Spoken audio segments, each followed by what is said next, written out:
Hi everyone! Today it's time for something a little bit different. As I was preparing for another mug painting project, unfortunately I dropped this mug and I thought, oh, what a wasted opportunity.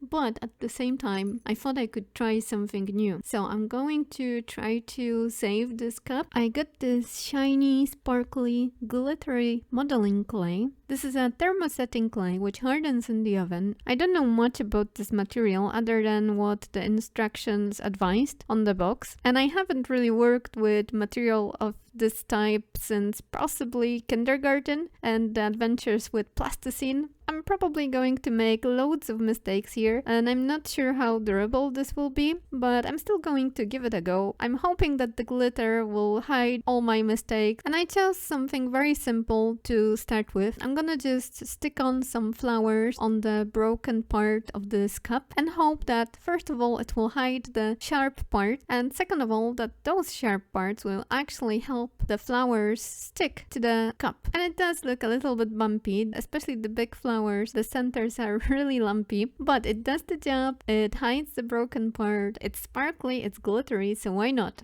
Eventually, I just went out and got a very simple mat that would protect my work surface and a cutting tool, and it actually really came in handy. It seems like very little, but it really did make me feel a little bit more confident to work with this type of material. I don't really have any comments, any technical knowledge to share with you when it comes to modeling clay, but I would love to hear some tips and tricks from you if you have any. And in the meantime, let's just watch how this kindergarten experiment turns out. Enjoy!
it turned out, I'm actually really pleased with it, even though you can clearly see all the imperfections and the fact that I was just doing it with my fingers and there are some fingerprints all over it. So I would definitely use some knowledge next time about how to perhaps get rid of that and how to make it look less clumsy, less chunky, and a little bit more refined and delicate. Thankfully, this is where the glitter part comes in play and hides all the imperfections spectacularly. Even in the recording conditions, it still looks very impressive, but when the sunlight hits it, it absolutely comes alive. Thanks for watching, and let me know if you would like to see me do some more clay projects like these. All suggestions are welcome. Take care. Bye!